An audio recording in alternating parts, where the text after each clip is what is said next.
नमस्कार दोस्तों, आरती सौरभ सहदेव चैनल पर आपका एक बार फिर से स्वागत है। तो आज हम फिर से लेकर आए हैं आपके लिए एक नई कहानी। तो आज की कहानी है हमारी महात्मा की बिल्ली। तो चलिए दोस्तों, कहानी को हम शुरू करते हैं। एक बार एक महात्मा जी अपने कुछ शिष्यों के साथ जंगल के आश्रम बनाकर रहते थे। एक दिन कहीं से एक बिल्ली का बच्चा रास्ता भटककर आश्रम में आ गया। महात्मा जी ने उस भूखे प्यासे बिल्ली के बच्चे को दूध रोटी खिलाया। वह बच्चा वहीं आश्रम में रहकर पलने लगा। लेकिन उसके आने के बाद महात्मा जी को एक समस्या उत्पन्न हो गई कि जब वे साएं ध्यान में बैठते तो वह बच्चा कभी उनकी गोद में चढ़ जाता,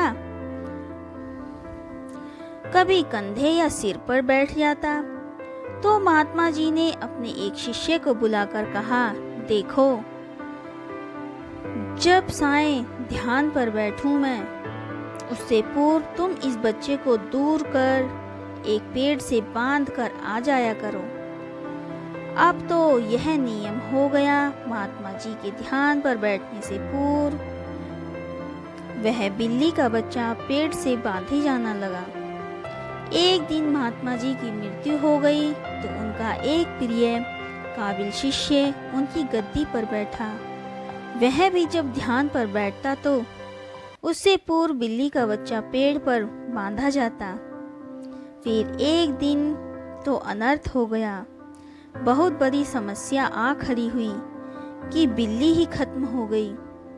सारे शिष्यों की मीटिंग हुई। सबने विचार विमर्श किया कि महात्मा जी जब तक बिल्ली पेड़ से ना बांधी जाए तब तक ध्यान पर नहीं बैठते थे। अतः पास के गांवों से कहीं से भी एक बिल्ली लाई जाए। आखिरकार काफी ढूंढने के बाद एक बिल्ली मिली, जिसे पेड़ पर बांधने के बाद महात्मा जी ध्यान पर बैठे।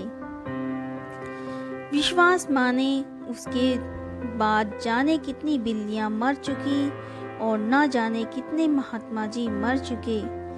लेकिन आज भी जब तक पेड़ पर बिल्ली न बांधी जाए तब तक महात्मा जी ध्यान पर नहीं बैठते। कभी उनसे पूछो तो कहते हैं, यह तो परंपरा है, हमारे पुराने सारे गुरुजी करते थे, वे सब गलत तो नहीं हो सकते। कुछ भी हो जाए हम अपनी परंपरा नहीं छोड़ेंगे। एक आदमी हमेशा की तरह अपने नाई की दुकान पर बाल कटवाने लगा। बाल कटवाते वक्त अक्सर देश दुनिया की बातें हुआ करती थीं। आज भी वे सिनेमा, राजनीति और खेल जगत इत्यादि के बारे में बात कर रहे थे। अचानक भगवान के अस्तित्व को लेकर बात होने लगी। नाई ने कहा, देखिए भैया, आपकी तरह मैं भगवान के अस्तित्व में यकीन नहीं रखता। तुम ऐसा क्यों करते हो? आदमी ने पूछा। अरे ये समझना बहुत आसान है, बस गली में जाइए और आप समझ जाएंगे कि भगवान नहीं है। आप ही बताइए कि अगर भगवान होते तो क्या इतने लोग बीमार होते, इतने बच्चे अनाथ होते? अगर भगवान होते तो किसी को कोई दर्द और कोई तकलीफ नहीं होती। नाई ने बोलना जारी रखा, मैं ऐसे भगवान के बारे में नहीं सोच सकता जो इन सब चीजों को होने दे। आप ही बताइए, कहाँ है भगवान? आदमी एक क्षण के लिए रुका, कुछ सोचा, पर बहस बढ़े ना, इसलिए चुप ही रहा। नाई ने अपना काम खत्म किया और आदमी कुछ सोचते हुए दुकान से बाहर निकला और कुछ दूर जाकर खड़ा हो गया। कुछ देर इंतजार करने के बाद उसे एक लंबी दाढ़ी मूंछ वाला अधेड़ व्यक्ति उस तरफ आता दिखाई पड़ा। उसे देखकर लगता था मानो वो कितने दिनों से नहाया धोया नहीं है। आदमी तुरंत नाई की दुकान में वापस घुस गया और बोला, जानते हो, इस दुनिया में नाई नहीं होते। भला कैसे नाई नहीं होते? नाई ने सवाल किया, मैं साक्षात तुम्हारे सामने हूँ। नहीं, आदमी ने कहा, वो नहीं होते हैं, वरना किसी की भी लंबी दाढ़ी मूछ नहीं होती। पर वो देखो, सामने उस आदमी की कितनी लंबी दाढ़ी मूछ है। अरे नहीं भाई साहब, नाई होते हैं, लेकिन बहुत से लोग हमारे पास नहीं आते, नाई बोला। बिल्कुल सही, आदमी ने नाई को रोकते हुए कहा, यही तो बात है। भगवान भी होते हैं, पर लोग उनके पास नहीं जाते और ना ही उन्हें खोजने का प्रयास करते हैं। इसलिए दुनिया में इतना दुख दर्द है। एक राजा था, उसे पढ़ने लिखने का बहुत शौक था। एक बार उसने मंत्री परिषद के माध्यम से अपने लिए एक शिक्षक की व्यवस्था की। शिक्षक राजा को पढ़ाने के लिए आने लगा। राजा को शिक्षा ग्रहण करते हुए कई महीने बीत गए, मगर राजा का कोई लाभ नहीं हुआ। गुरु तो रोज खूब मेहनत करते थे, परंतु राजा को उस शिक्षा का कोई फायदा नहीं हो रहा था। राजा बड़ा परेशान। गुरु की प्रतिभा और योग्यता पर सवाल उठाना भी गलत था, क्योंकि वो एक बहुत ही प्रसिद्ध और योग्य गुरु थे।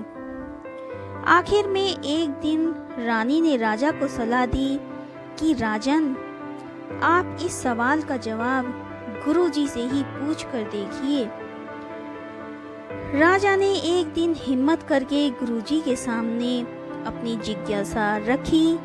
हे गुरुवर, क्षमा कीजिएगा, मैं कई महीनों से आपसे शिक्षा ग्रहण कर रहा हूँ, पर मुझे इसका कोई लाभ नहीं हो रहा है। ऐसा क्यों है? गुरुजी ने बड़े ही शांत स्वर में जवाब दिया, राजन, इसका कारण बहुत ही सीधा सा है। गुरुवर, कृपा करके आप शीघ्र इस प्रश्न का उत्तर दीजिए, राजा ने विनती की।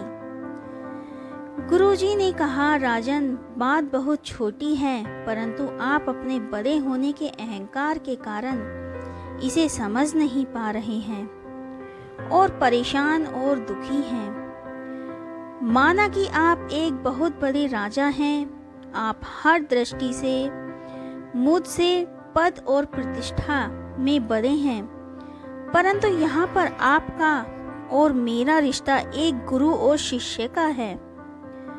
गुरु होने के नाते मेरा स्थान आपसे उच्च होना चाहिए, परंतु आप स्वयं ऊंचे सिंहासन पर बैठते हैं और मुझे अपने से नीचे आसन पर बिठाते हैं।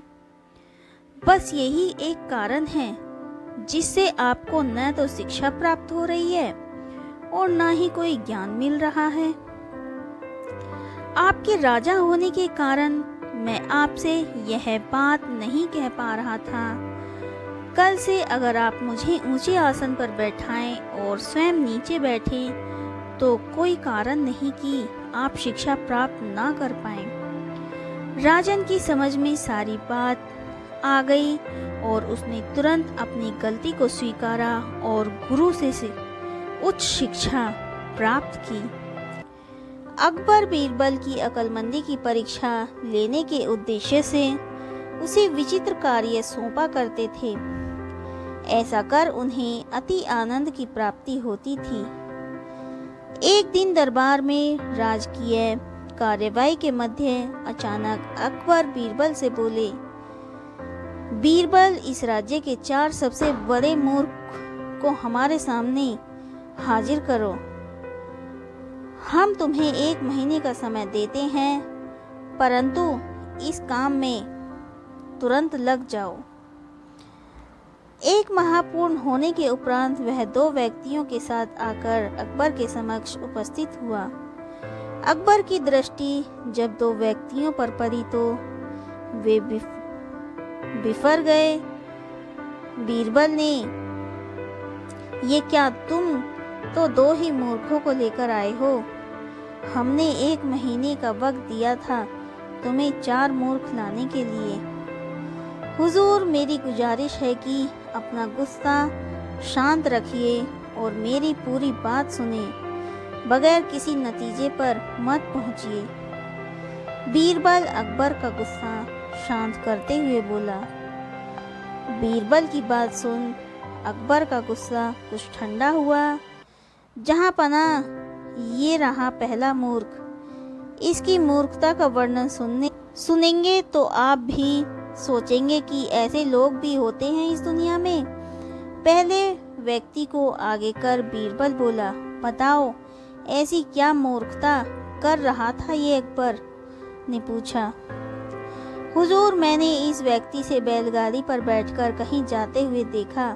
बैलगाड़ी चालक के अतिरिक्त बैलगाड़ी पर बैठा ये अकेला व्यक्ति ही था जिस पर भी इसने अपनी गठरी सिर पर लाद रखी थी। चकित होकर जब मैंने कारण पूछा तो ये कहने लगा कि गठरी बैलगाड़ी पर रख दूंगा तो बैल के ऊपर बोझ बढ़ जाएगा, इसलिए मैंने गठरी अपने सिर पर रख दी। अब इसे मूर्खता नहीं कहेंगे तो क्या कहेंगे? पहले व्यक्ति की मूर्खता का किस्सा सुनकर अकबर के चेहरे पर मुस्कुराहट तैर गई। फिर बीरबल ने दूसरे व्यक्ति को आगे किया और बोला, जहां पना, ये आदमी तो इससे भी बड़ा मूर्ख है। एक दिन मैंने देखा कि ये अपने घर की छत पर भैंस लेकर जा रहा है। मुझे आश्चर्य हुआ तो मैंने पूछ लिया, लेकिन फिर इसका जवाब सुनकर मैंने तो अपना सिर ही पीट लिया। इसने बताया कि इसके घर की छत पर घास उग गई है, इसलिए ये भैंस को छत पर ले जाता है ताकि वह वहाँ घास खा सके। घास काटकर ये भैंस को लाकर खिला सकता है, लेकिन ये मूर्ख भैंस को ही छत पर ले जाता है। ऐसा मूर्ख कहीं देखा है आपने? वाकई इन दोनों की कारस्तानी बेवकूफाना है। बस अब के 2 मूर्खों को पेश करो। अकबर बोले, हुजूर, नजर उठाकर देखिए, तीसरा मूर्ख आपके सामने खड़ा है। बीरबल बोला, कहाँ बीरबल? हमें तो यहाँ कोई तीसरा व्यक्ति दिखाई ही नहीं दे रहा। अकबर इधर उधर देखते हुए बोला, तीसरा मूर्ख मैं हूँ हुजूर। बीरबल सिर झुकाकर बोला, अब देखिए मुझे पर कितने महत्वपूर्ण कार्यों की जिम्मेदारी है, लेकिन सब कुछ एक तरफ हटाकर मैं 1 महीने से मूर्खों की खोज कर रहा हूँ। ये मूर्खता नहीं तो और क्या है? बीरबल की बात सुनकर अकबर सोच में पड़ गए। फिर बोले, और चौथा मूर्ख? गुस्ताखी माफ हो हुजूर, पर चौथे मूर्ख आप हैं। आप हिंदुस्तान के शहंशाह हैं। इतने बड़े साम्राज्य का भार आपके कंधों पर है। प्रजा के हित के जाने कितने कार्य आपको करवाने हैं, लेकिन इन सबको दरकिनार कर आप 1 महीने से मुझसे 4 मूर्खों की तलाश करवा रहे हैं। तो चौथे मूर्ख आप हुए ना? कहते हुए बीरबल ने अपने कान पकड़ लिए। बीरबल का जवाब सुनकर अकबर को अपनी गलती का एहसास हो गया कि बेफिजूल में उन्होंने अपना और बीरबल का काफ़ी वक्त बर्बाद कर दिया। एक दिन अकबर को पान खाने की तलब हुई। उन्होंने अपने खास पान वाले को बुलवाया और उसे पान पेश करने को कहा। पान वाले ने बिना देर किए पान बनाया और उसे अकबर को दे दिया। अकबर ने चुपचाप पान खाया। फिर पान वाले से बोले, जाओ आधा किलो चूना लेकर आओ। पान वाला तुरंत दुकान की ओर भागा। जिस रास्ते से वह दुकान की ओर जा रहा था, उसी रास्ते से बीरबल महल की ओर आ रहा था। उसने पान वाले को जल्दी जल्दी कहीं जाते हुए देखा तो पूछ लिया, कहो भाई, इतनी जल्दी कहाँ जा रहे हो? पान वाले ने बीरबल को पूरी बात बता दी। पूरी बात सुनने के बाद बीरबल बोला, ठीक है भाई, तुम जाओ दुकान से चूना खरीद कर लाओ, लेकिन एक बात ध्यान रखना, बादशाह सलामत के पास जाने से पहले ढेर सारा घी पी कर जाना। पान वाले को बीरबल की ये बात समझ नहीं आई। उसे हैरान देखकर बीरबल बोला, हैरान मत हो, मैंने जैसा कहा है वैसा ही करो। मैं भी राजमहल पहुंचकर वहां तुम्हें पूरी बात बताऊंगा। पान वाला बीरबल के कहे अनुसार ढेर सारा घी पीकर अकबर के पास पहुंचा। वहां पहुंचकर उसने आधा किलो चूना उसके सामने पेश किया। चूना देखकर अकबर ने पान वाले को आदेश दिया, ये पूरा चूना तुम्हें अभी हमारे सामने खाना होगा। अकबर के आदेश का पालन करते हुए पान वाले ने पूरा चूना खा लिया। चूरा खाने के बाद भी जब वह सही सलामत अकबर के सामने खड़ा रहा तो अकबर को हैरानगी हुई। उन्होंने पूछा, इतना सारा चूना खाने के बाद भी तुम सही सलामत कैसे हो? तब पान वाले ने बताया कि वह ढेर सारा घी पीकर आया है और ऐसा उसने बीरबल के कहने पर किया है। अकबर ने बीरबल की ओर नजर घुमाई तो बीरबल बोल पड़ा, जब मुझे पान वाले ने बताया कि पान खाने के बाद आपने बिना कुछ कहे उसे आधा किलो चूना लाने के लिए कहा है, तो मुझे शक हुआ कि गलती से उसने पान में ज़्यादा चूना डाल दिया होगा और आपके मुंह में छाले हो गए होंगे। सबक सिखाने के लिए आपने उसे इतना चूना लाने के लिए कहा होगा हुजूर। इतना चूना खाने के बाद बेचारा पान वाला जान से जाता। माना इससे गलती हुई है, पर इतनी बड़ी सज़ा का हकदार ये नहीं था। इसलिए मैंने चूने का असर कम करने के लिए इससे घी पीकर आपके सामने हाजिर होने को कहा था। अकबर बीरबल की अक्लमंदी पर खुश हुए और पान वाले को अगली बार ऐसी गलती ना करने के लिए आगाह कर दिया। किसी राज्य में एक प्रतापी राजा हुआ करता था। वो राजा रोज सुबह उठकर पूजा पाठ करता और गरीबों को दान देता। अपने इस उदार व्यवहार और दया की भावना की वजह से राजा पूरी जनता में बहुत लोकप्रिय हो गया। रोज सुबह दरबार खुलते ही राजा के यहाँ गरीब और भिखारियों की लंबी लाइन लग जाती थी। राजा हर इंसान को संतुष्ट करके भेजते थे। किशन और गोपाल नाम के दो गरीब भिखारी रोज राजा के यहाँ दान लेने आते थे।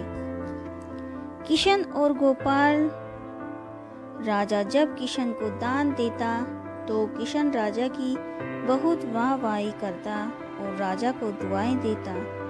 वहीं जब राजा गोपाल को दान देता तो वह हर बार एक बात ही बोलता, हे ईश्वर, तू बड़ा दयालु है, तूने मुझे इतना सब कुछ दिया। राजा को उसकी बात थोड़ी बुरी लगती। राजा सोचता कि दान मैं देता हूँ और ये गुणगान उस ईश्वर का करता है।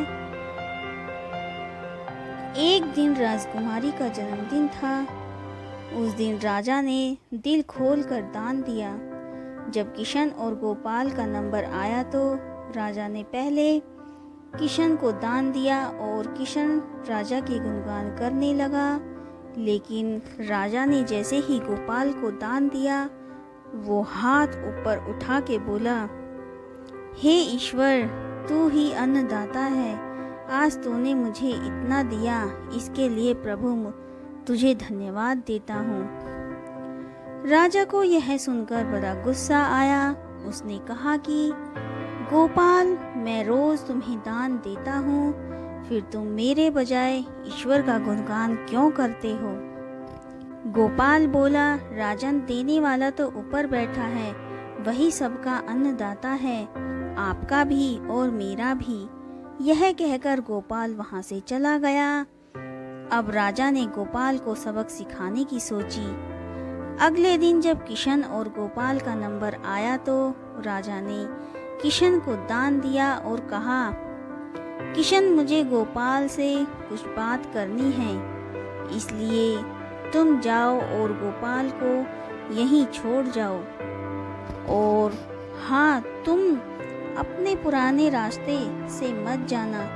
आज तुमको महल के किनारे से जाना है, जहाँ से सिर्फ मैं गुजरता हूँ। किशन खुशी खुशी दान लेकर चला गया।